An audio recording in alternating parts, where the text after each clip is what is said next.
Planning awal-awal tu, you put in the money, you put as much as possible, tapi plan until kalau boleh 100 tahun. Because by then, the next generation don't have to fork another few hundred millions. Sabah's future has to be beyond what has been done before. We need to be more innovative. Champion for what's right, together we stand. We had a beacon of hope forevermore, for the greater good we raise our voice in unity. Hello Internet, welcome to another episode of Environment and Council, and of course Hafiz, Adi, and coming to you straight from American Green Corner here at the Sabah State Library. If you ever wanted to start your own podcast, share your ideas through media, this place is the perfect place for you because it provides all the mic, lights and cameras, whatever you need to do your own podcast. The initiative is all about empowering young citizens like yourself through education's media creation. And we're excited to be hosting our episodes here. So book your space at the American Green Corner at the Sabah State Library. With that said, welcome to episode 6 of our project together collaboration with Sabah, the Sabah Action Body Advocating Rights episode 6 of Voices to Action, a special 8-episode series where we will be talking to you about Sabah's most pressing issues, from education and healthcare to public infrastructure and good governance. Each episode features expert voices sharing insights and perspectives for the challenges we are facing today. But the conversation doesn't end there because, you know, apart from our comment down below, the YouTube section, you can also, after this, see on the newspapers where Sabah and their expert partners will put up their, all the solutions and be part of the change through online platform and town hall meetings. So you can literally participate in this program. So good ideas and recommendations will be compiled to a report for submission to the government and political leaders for considerations, adoption and implementation, because your voice matters. So stay tuned, get involved in shaping Sabah's future together. With that said, yes. If you were following from the last episode, this episode we did mention that we're going to be talking about infrastructure, particularly more on the granular details, so maybe even water. So we are hearing this from the eyes of the professionals. Our first guest over right there, the gentleman in the black blazer, is Datuk Ir.Ts.Dr. Amarjit Singh, the International Water Association, which is the Sustainable Environment and Coastal Estuarine Group, and an ASEAN certified practicing engineer. And on his right is A.R. Rizal Ahmad Banjar, professional architect in private practice. Right, Adi, it's going to be an interesting one, isn't it? Alright, so mungkin ini saya soalan pertama untuk Datuk juga, atau A.R. pun boleh masuk juga. Mana-mana boleh. Looking at the planning and the state of infrastructure in Sabah, adakah kita ada kekurangan untuk professionals dalam infrastructure itself? Adakah kekurangan? Okay, thank you, Datuk.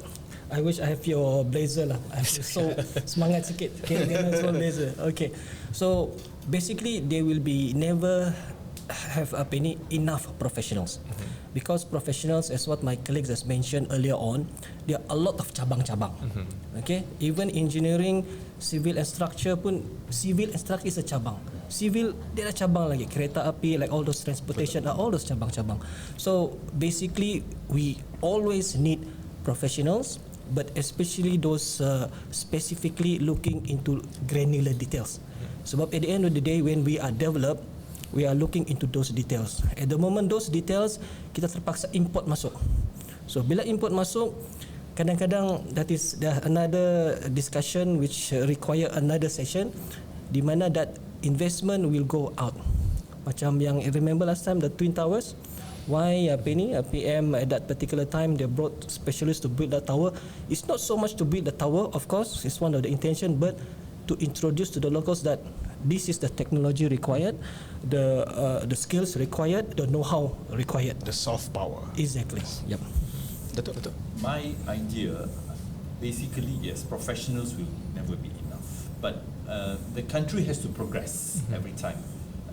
Put it this way, probably if like Sabah, in the context of Sabah, if we are going into electronics, then you basically need to produce more electrical and electronic engineers.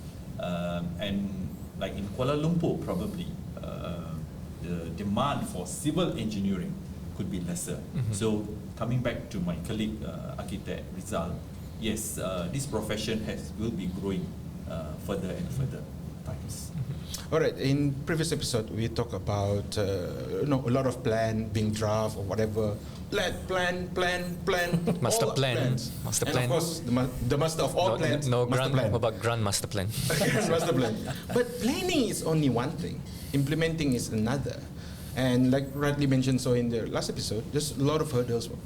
From your point of view, what is the biggest hurdle we see in Sabah? If I may, yes. If you look at the project management context, of course, the first one is the initiation. Kalau dalam Melayu kita cakap kita nak permulaan sesuatu projek. After that will be the planning. The third one will be execution. Okay. Coming back into our context in Sabah, yes, you guys, the youngsters are saying we have been planning. Asyik merisik saja, tak kahwin sampai sekarang. Betul lah. So this is where I believe at the end of the day it always comes back to vitamin M or dollar and cents. Now if you have enough resources, if you have enough financial aids, anything can be built in Sabah. I don't be surprised that we should even be having a nuclear station in Sabah, right? Rizal? Yeah, actually I would like to expand a bit. Tadi dia bilang merisik bila mau kahwin kan. Actually this kind of thing is macam relationship. You sampai jadi grandpa, grandma, ada cucu. So what I'm saying here is all started out from planning, then you go to procurement, then you have to procurement, then kepada implementation. Dan the last part is one of the most important thing tapi seldom orang tengok, which is maintenance. Actually what you are looking now, issue infrastructure, actually maintenance. Because you can build the base infrastructure apa semua, tapi bila you tidak maintain, tidak kasih cuci dia, kasih grease dia, kasih apa dia semua kan, you know what will happen? It will rust, it will creak, then it will, orang bilang damage or not operating. So going to planning is the first part. The planning must include all the way sampai anak cucu, which is maintenance. So normally planning ini selalu kita tengok part procurement and implementation saja. So that's why I totally agree with my colleague here. Planning awal-awal tu you put in the money, you put as much as possible, tapi plan until kalau boleh 100 tahun akan datang. Because by then the next generation, you guys, you don't have to fork another few hundred millions just to repair. I wish my grandpa, my great-grandfather thought about it. If I may add, there's a famous phrase I used to use during my construction time. We Malaysian, we build first-class infrastructure, but third-class mentality. You say it for me, maintenance, right? So that sums up what Rizal was actually saying. Right. Yes. Thank you. It reminds me of Abdullah Badawi said something like that about Malaysia's infrastructure, right? Okay, mungkin kembali kepada Rizal sini, because you mentioned sustainability kan, untuk mesti tahan juga sini semua infrastructure kan. So saya selalu dengar cerita oh ini sekarang buat bangunan bukan macam dulu solid, boleh tahan sampai sekarang masih berdiri. Correct. What has changed in the past few decades? Because they say that in the 60s, 70s, buildings are still standing, still solid, strong foundation. Tapi sekarang lepas 2 tahun ada issues lah. Okay, that's the irony of constructing a building. I'm an architect. So that's why kita tengok macam di Europe, all those cathedral can last hundreds of years. Why? Now with all our technology, with all our know-how, with all our skill, bangunan tidak sampai 50 tahun tu kira bagus lah tu kan. 30 tahun, we are talking about, my colleague just now mentioned, time to change. Why? The problem here is actually maintenance. You can design the best, you can design material, whatever, but at the end of the day, kalau kita tidak jaga the bangunan, simple. Actually, it's just a simple mindset. You maintain it, jangan leak, jangan masuk air, all these simple things, insyaAllah that building can last long. Macam kereta kita lah kan. Exactly. Cuma kereta tu it can last for another 100 years. I would like to buy that car. Datuk, ya, saya berpendapat macam ni lah. Let's go back to ancient. Ramai yang cakap bangunan lama contoh macam Taj Mahal dekat India, it is still standing over there. Ini pendapat saya lah. Sebab kita ni, I think we are giving the works not to the right person to do it. I give you example. Anybody can become a contractor nowadays, as long as you have certain requirements.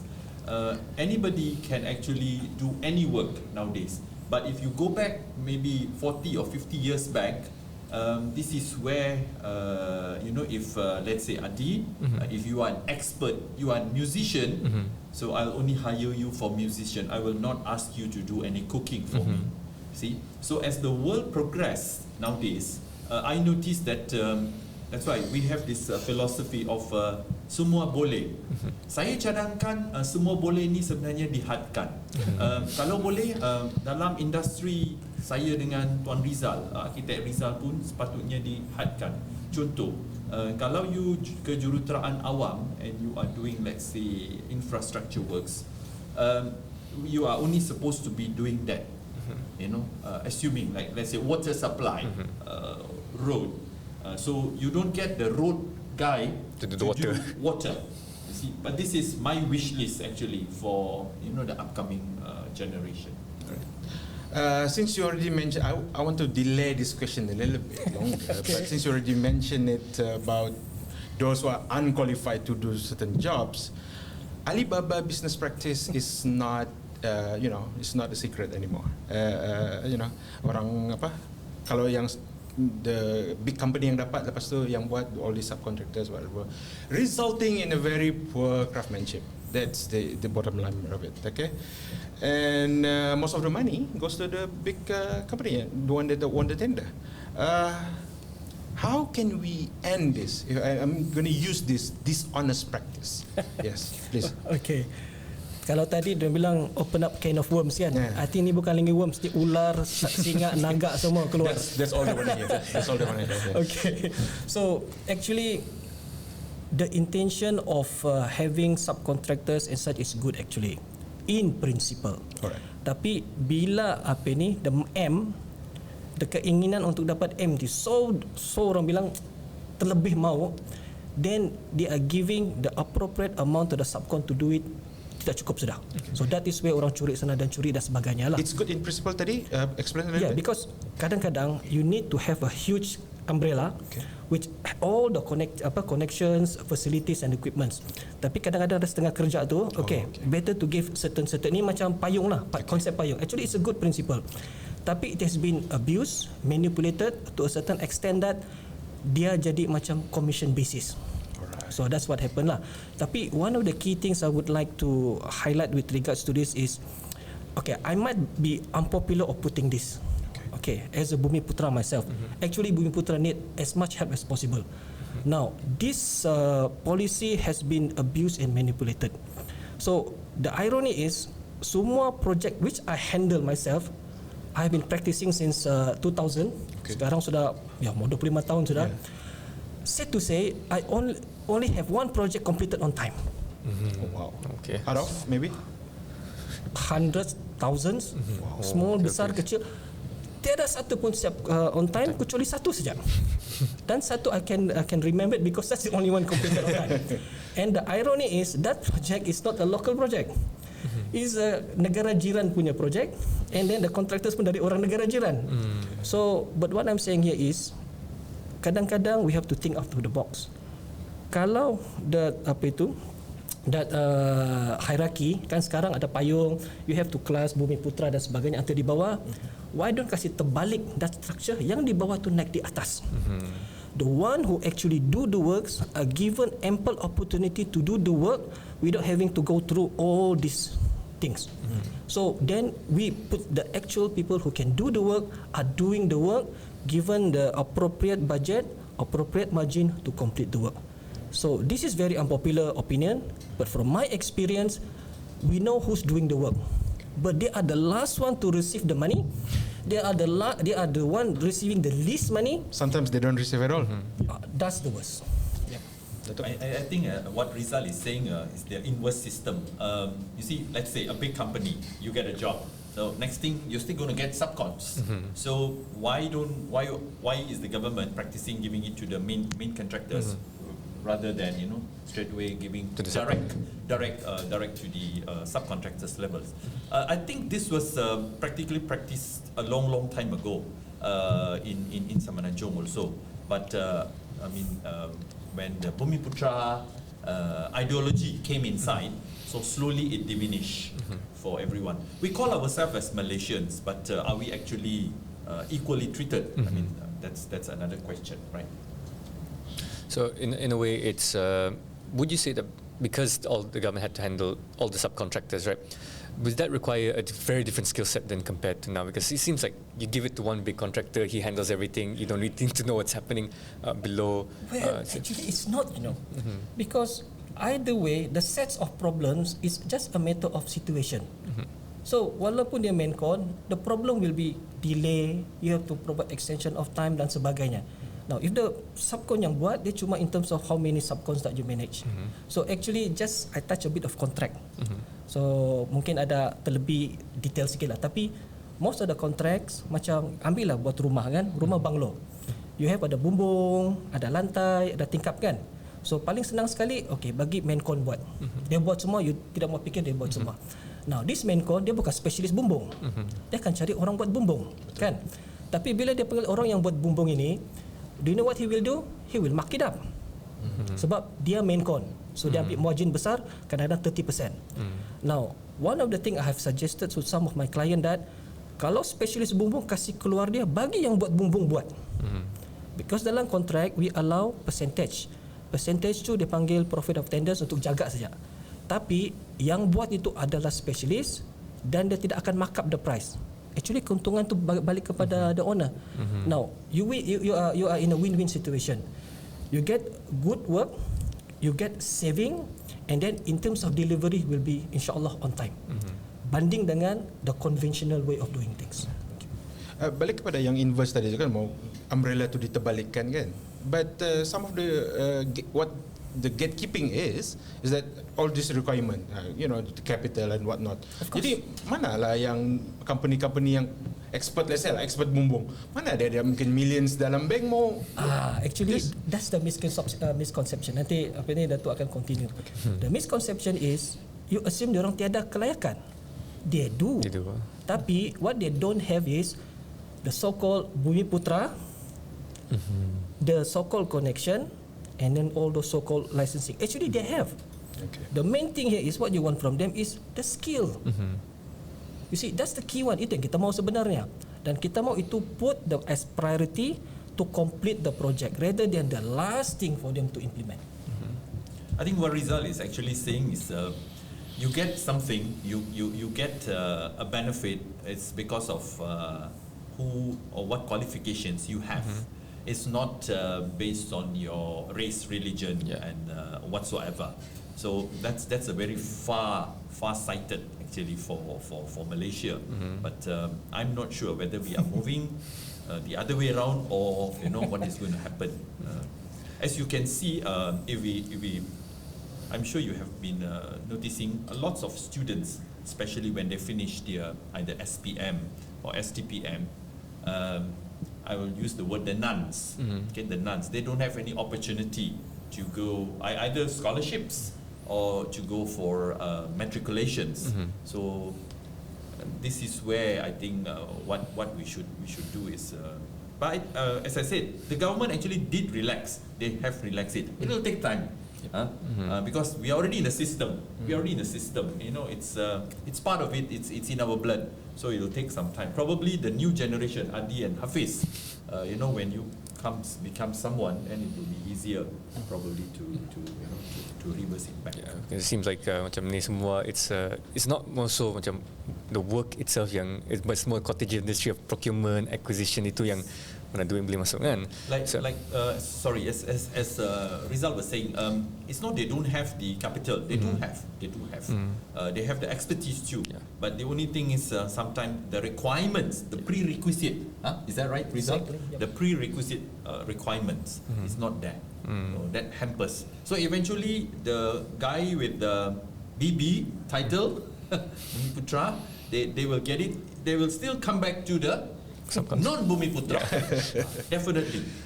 In my line, construction of water treatment plants for the past 25 years, my subcontractors are always the nons most of the time, and the Westerners sometimes. You see. All right, Datuk already mentioned the word water there, so I think rightly jump into it. Biar saya minum dulu lah air. Okay, sure. Drink as much as you can because questions coming. Water issue in Sabah. All right, let's. I will give the freedom for you to Datuk to just start with whatever you want to start first, and then we go from there. All right. I'll give a very brief introduction on the water supply system. Water supply system comes in 3 phases. The first phase is the production. It's like your production house here, right? Next, you have the operation.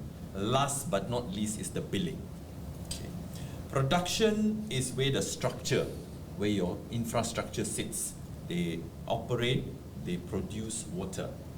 Then water is channeled, is purveyed to customers, and you guys are all billed. I hope you pay your bills, right? So these are the 3 main factors that you understand now. In order for you to have the production, you need the source. Sources in Malaysia, actually, it's about 95% comes from river. Sabah's contacts, yes, about 95 is coming from river. We only have 6 dams in Sabah. I'm sure you don't know all the 6, but the famous Babagon Dam is in Penampang. So now the issue is whether we have enough source, or we have enough infrastructure, or we have enough pipelines, the purveyors, and last but not least is on the billing. Right. Just to spice up a bit, NRW, the definition of non-revenue water is actually whatever is produced and whatever is built. You minus these 2 and you divide back what is produced. I give you an example. Look at this little spritzer here. This is about 250 ml, right? 250 ml. This is produced by the producer. It will go into the system. Adi, how much you expect this water to be in the system? Can you answer to me?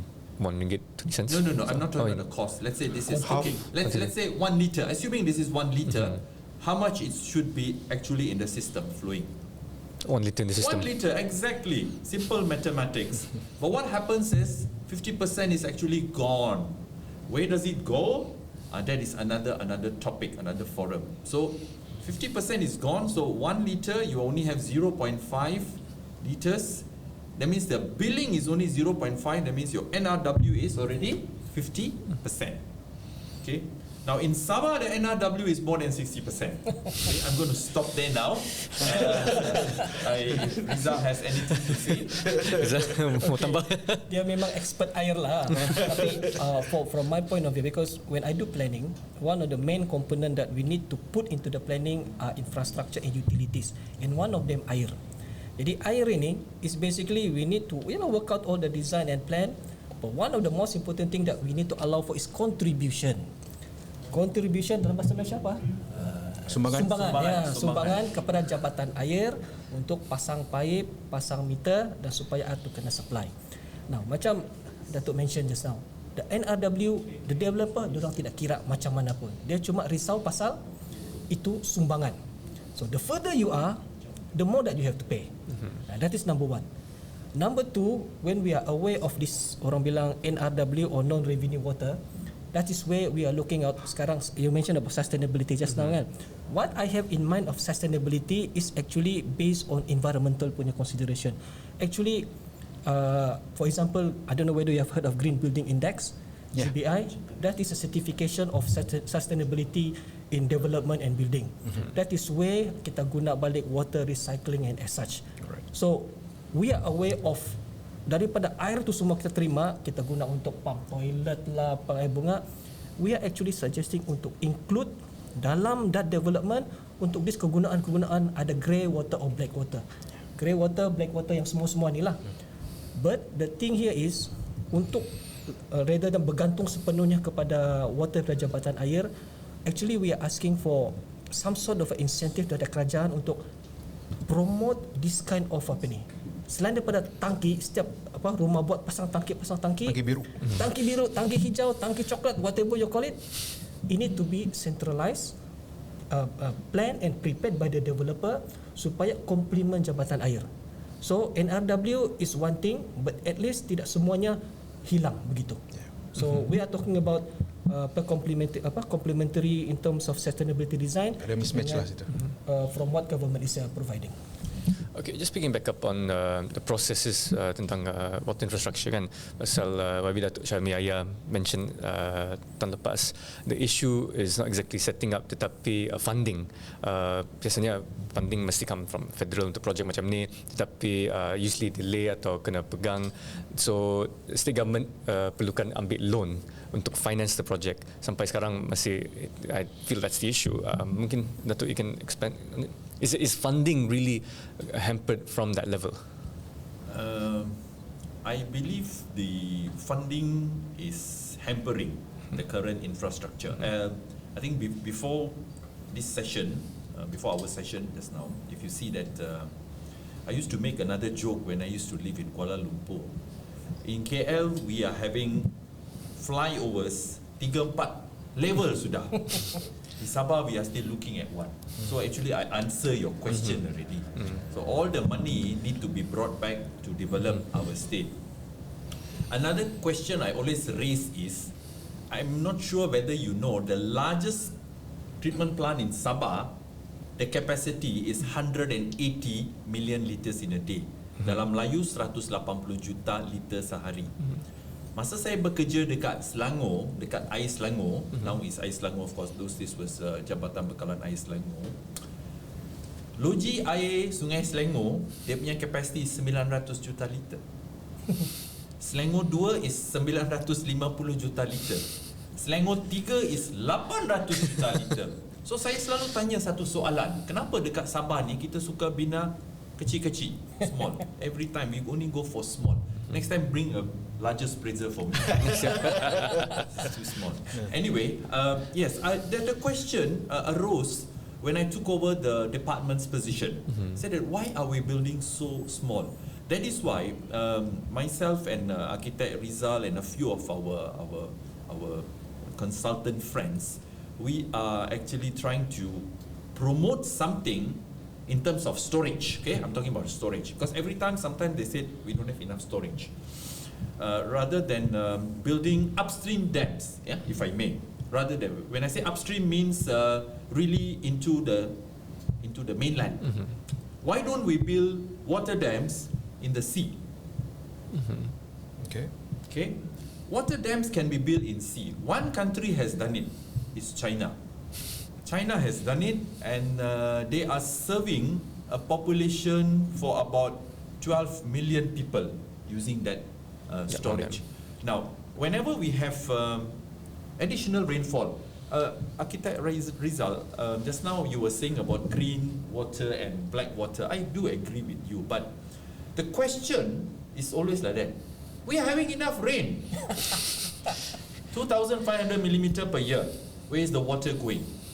The water is actually flowing from the rivers. Where does it end up? Into the sea. So why don't we tap it just before it enters the sea? Yes, of course, question will come on the quality, the parameters, the pesticides, yes. But before this, my colleagues, before this session, they have said that engineers can fix anything. Architects too, you know. So that's why we are here. We are able to fix it. So now, if the question comes on funding just now, I will be a rather innovative compared to the current works minister. I'll be telling the federal government that fine, we don't want to build any more treatment plants. I want to build my storage. So you have not done it over there. Let me do it in Sabah. Okay. Right. Okay. Yeah. Actually, just touching a bit on the funding kan. So when we do development, we always have to pay contribution. Actually, that contribution is the one mostly paying the pipes to be connected to that development. So it should be both. One, the government's punya side. Another one, developers are doing their side actually. Cuma di tengah-tengah tu, I think that is where the missing links occurs lah. So I totally agree with Datuk punya cadangan. Build a big storage di atas laut kah, di dalam laut kah, di atas gunung kah, whatever. We just need a big, huge storage facilities. Alright. Okay, tadi mention about NRW 60% tadi. Okay. Illegal tapping is a huge issue. I think contributes to most of it. Before Rizal answer, macam ni lah, nampak mata I pop up kan. Sebab kalau you nak tap illegal tapping, okay, as a water engineer, let's say you have a pipe, let's say 1 meter pipe, okay, just imagine, and you're going to tap. You are not going to tap a 1 meter pipe, right? The tapping probably is only 1 inch. Okay. So when one person taps and steals the water, there is a simple formula that can be calculated. And the water when you tap, it is not 24 hours also flowing. So to be honest, I totally disagree that illegal tapping actually causes the what you call it, NRW. There is a percentage, but it's very minimal. That is my findings. I mean, just imagine this is a pipe and you are only using half inch or 1 tiny inch. hole, yeah. And So not a lot when of water you are actually comes out. stealing, assume you are stealing, your water is not running 24 hours. Yeah. I mean, those guys are also not, whoever is doing it, you know, they also have some sense. It wouldn't be running for 24 hours. But it's not just about NRW, but also, and it's not just going to be one tiny pipe. It's going to be a lot of tiny pipes, and pressure will be lost somehow, somewhere. Okay. That's at least what happened Alright, in okay. UMS. So I guess. you are catching me with my pants down at the right? Right, okay. Yeah, I have to take out my okay, it's like this.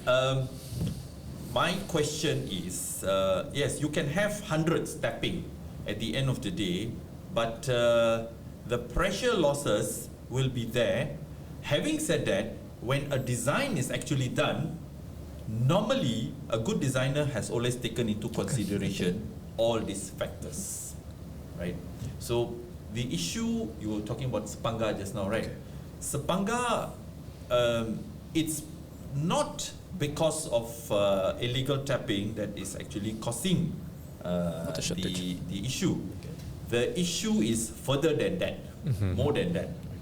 It could be on the production of the supply. So whenever you have a water issue, let me alarm you guys all. Treatment plants operate on a water quality, raw water quality, which has approximately below 1,500 NTU. NTU means nephelometric turbidity unit. So air keruh. Kalau air itu terlalu keruh, loji tak dapat merawat. Loji akan ditutup. Sebab kalau I bagi dengan arkitek Rizal, nanti dia cakap you bagi air Milo, okay? So loji akan ditutup for several hours. So that is the thing. That's very important. Then after that, when the NTU gets back normal, loji will be operated. I technically feel, again, I found after being a Sabahan, a very much Putatan boy, where Syahalmi is the MP. Sama lah kita. Okay. Jiran.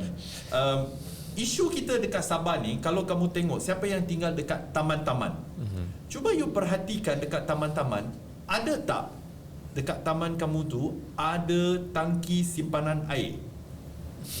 Ini kena marah arkitek ni. You perasan. Tapi kalau you pergi Kuala Lumpur, every taman perumahan there is a balancing tank or whatever you call it, okay? So this was not a practice from the early days.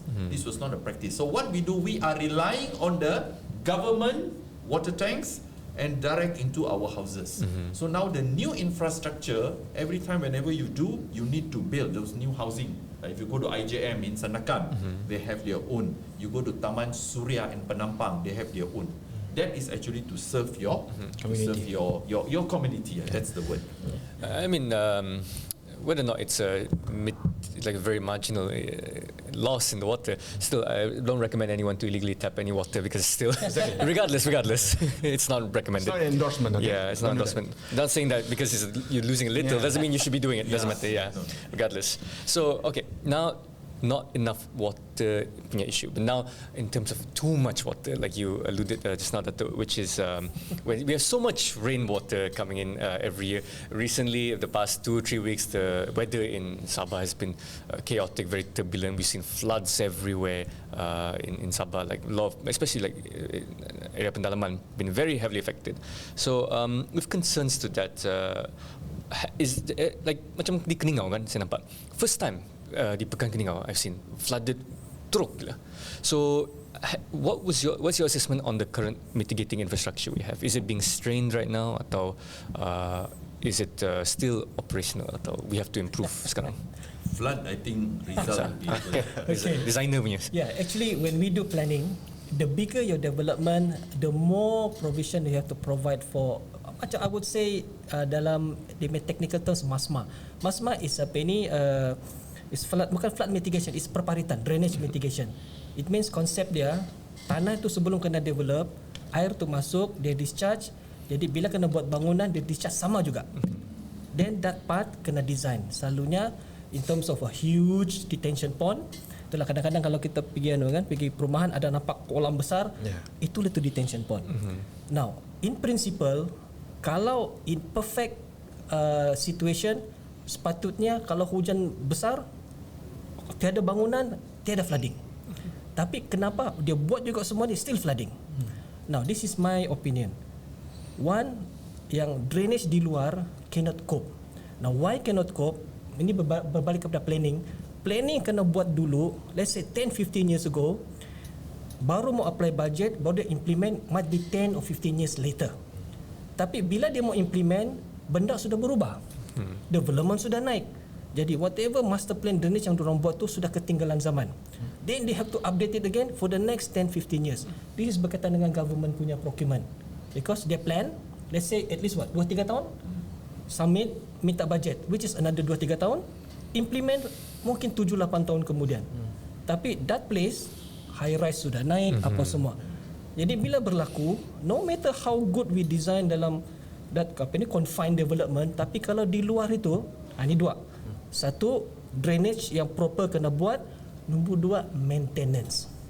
These two things come in hand on something yang always moving, drainage. That's why bila berlaku banjir ataupun overflow, is always dua saja ni. Capacity tidak cukup ataupun blockages. Blockages, we know who to blame lah. Yang over design, under design, that is another matter that we can talk in another session. Alright. Tadi Datuk mention ada 6 dams di Sabah. Okay. How many dams serving KK? Greater KK? KK is only one. Only one. We have one off-river storage. Kalau Telibung 2 fasa 1, dia guna dua sistem. Dia ambil air terus dari Sungai Tuaran, dia pump masuk dalam the dam, and after that from the dam it is released into the treatment plant.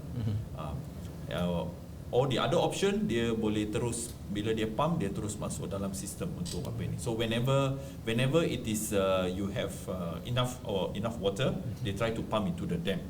Okay, that's we call it as a off-river storage. Alright. Dam ni Datuk, empangan ni dia boleh serve serampang dua mata, electricity and air, or in flood jugalah. Tapi ada penduduk-penduduk di sesuatu tempat, orang memantah pembuatan empangan ni apa, di mana disconnect dengan apa yang kerajaan mau buat dengan, ini untuk kepentingan dorang juga. Nanti dorang tempat dorang banjir, dorang pergi juga sama ni pemimpin kita. Nanti tidak cukup current ke apa, sama juga. Where is the disconnect? I answer. Okay, first, multi-purpose dam. Sebenarnya saya tak pernah jumpa lagi dekat Malaysia. Okay. Terus terang ini pengetahuan saya. dam yang dibuat untuk bekalan elektrik, macam di Semenanjung, Pergau, in Terengganu, I think we have one, Terengganu, is for power supply. For water is Rasa Dam, so it's for water. So 2 in 1, I tak boleh komen lah. Okay. Alright. So tapi soalan yang kedua, sebab bila kita buat inland dam ini, apa yang dikorbankan tu adalah tanah. Sebelum ni kita pun dah cakap tanah dekat Sabah ni is too very expensive. Okay. So tanah itu satu, yang kedua isu environment. So satu, tanah, dia tanah sama ada tanah pusaka, dia orang tidak mau serahkan. Sebab because you are going to inundate it, okay? You're going to fill with water and you need to relocate, etc., etc. But people nowadays are so, what do you call it, have lots of knowledge because of technology. That is why, remember I just mentioned what we call coastal reservoir.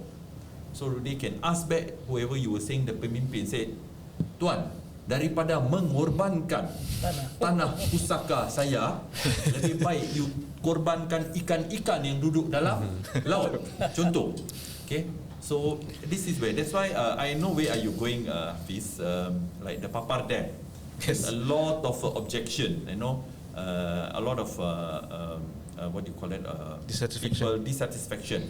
As I said, some of them are even professors from the university. One was from the local university who actually lamented that why we are building dams again inland, because technology is there. So that could be the reason.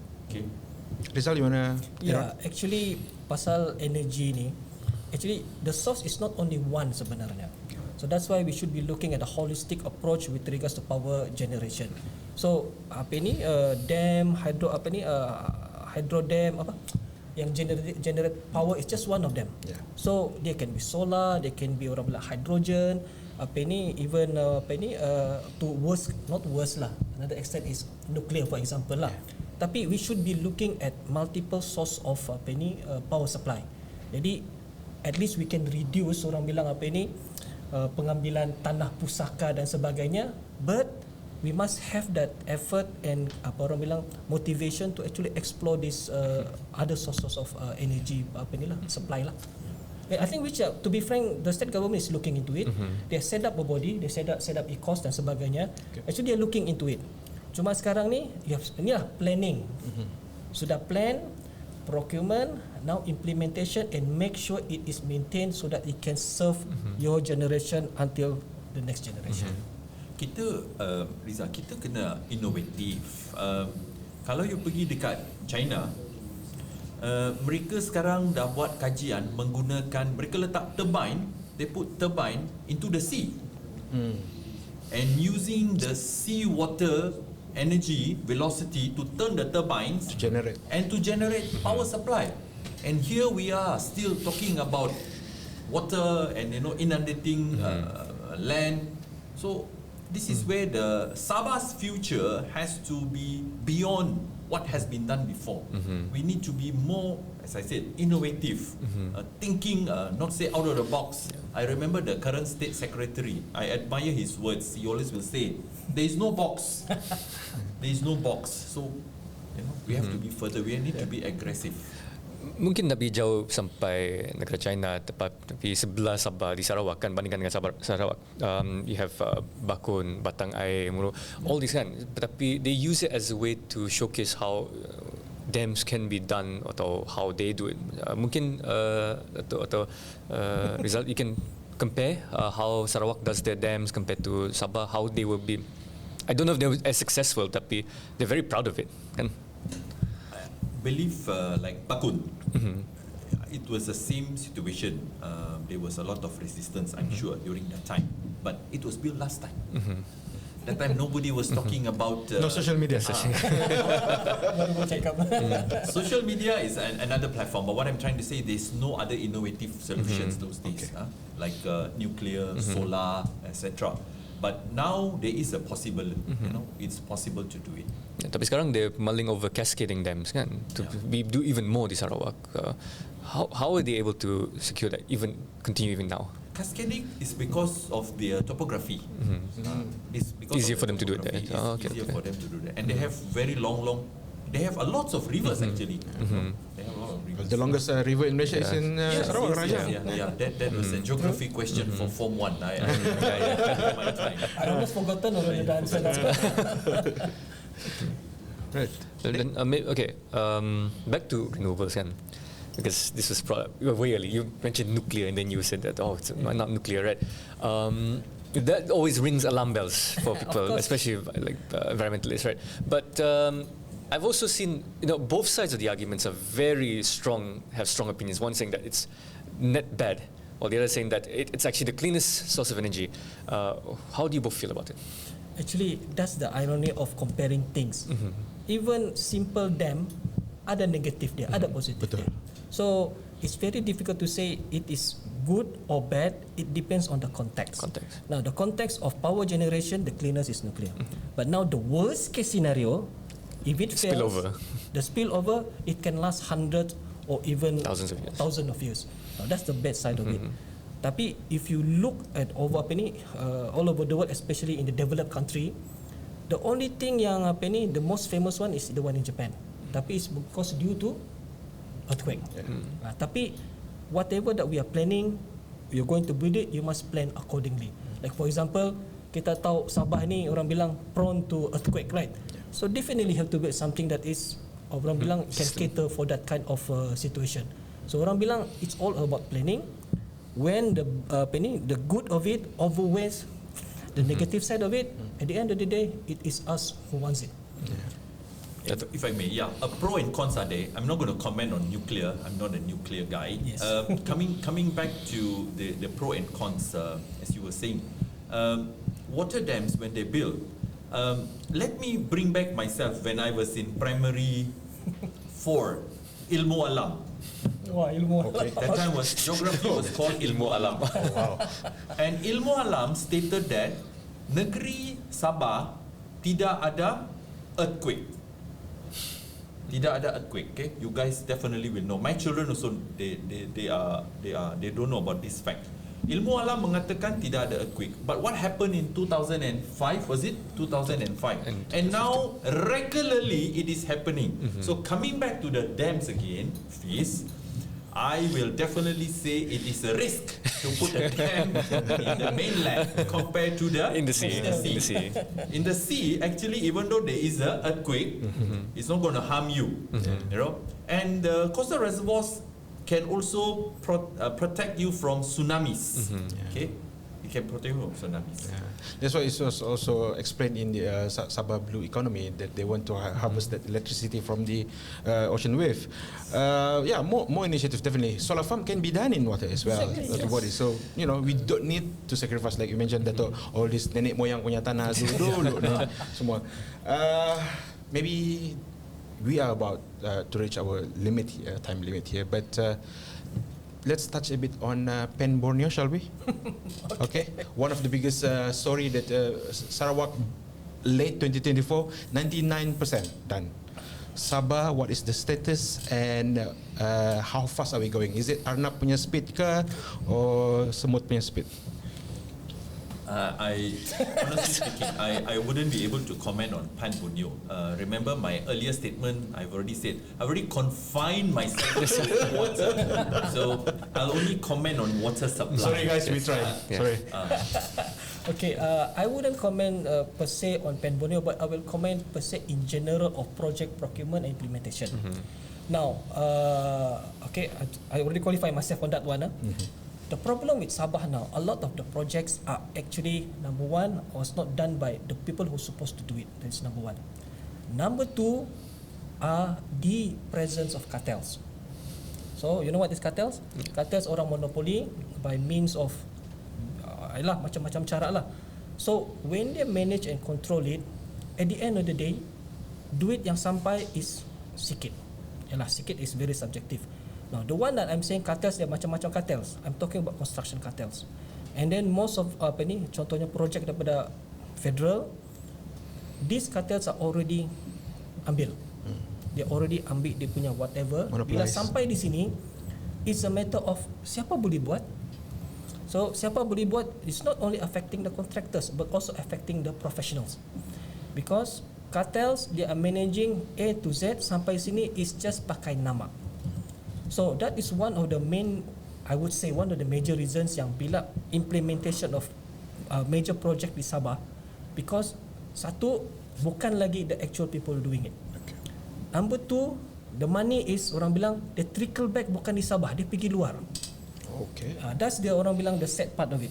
And number three, it doesn't help the professionals and the contractors locally to build up, because you get peanuts or you don't get at all. You don't have the orang bilang the money to actually build up yourself, so you can be competitive. Not sustainable lah. So at the end of the day, actually, one of my grouse at the moment are the presence of cartels taking up a lot of major projects in Sabah by means of design and build, whatever you name it. They know the system very well. They know the mechanism, how to go about it. At the end of the day, you cannot blame them. But the truth is, we are not getting what we are supposed to get. Okay, maybe last one, because I would like to get Datuk's answer on something else actually. Because you mentioned building all these water storage, or whatever, on the sea, right? All these developments for water. But we know that in Sabah, we have this contentious issue, which is the Territorial Sea Act 2012, which stipulates that we have only control up to 3 nautical miles, right? Will this hamper the plans that you mentioned, or do we need to find a way to negotiate with federal to allow exemptions and provisions for such an idea? 3 kilometers. Normally, the coastal reservoir, you don't have to go very. You don't have to go very far. Because the further you go, how are you going to channel the water? Yeah, so piping it back. To be as close as possible. On your question of whether we need to extend, that is up to our parliamentarians to fight in the parliament. Another cerita, yeah. But it can be done within our own capacity, Yes, just our own. Okay. That's an interesting thing to propose then. All right, to both of you, what is your hope and aspiration for Sabah?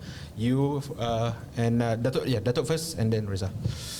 We need to see a better Sabah for my children, for your children, and we need to have the right people doing the right things.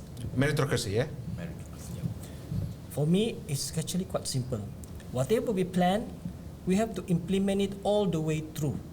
Jangan separuh jalan, we change it. Because whenever we change things, without thinking through, it will take time, resources, and worse, I think the worst is taking up the next generation's future. So, planning memang selalu kita buat. Actually, some of the plans are quite good. Cuma the implementation must be see through all the way. It's only on papers, yeah? Yeah. All right, Adi. I think in terms of technical skill, we are very blessed to have these two experts coming here to talk, because I think every assumption that we've made has been challenged thoroughly and corrected very well by both Dato' and Rizal here. So I think my takeaway is that there are capable people in Sabah, and that we need to champion and to promote that these people are there to develop, we provide innovative approaches, sustainable approaches to Sabah that can still fit the Sabahan context. Development in KL, Selangor, Johor, Penang, it's not the same. You cannot use the same methods over here in Sabah. We can find our own path, we blaze our own trail, and yeah. Even from the previous episode, always mentioned about funding. But Datuk rightly say, in certain cases, being innovative can solve our problem without spending a lot of money. So, maybe more research can be done, throughout to this, and then we can actually do progress instead of just coming back in vicious circle. Money, no political will, whatever.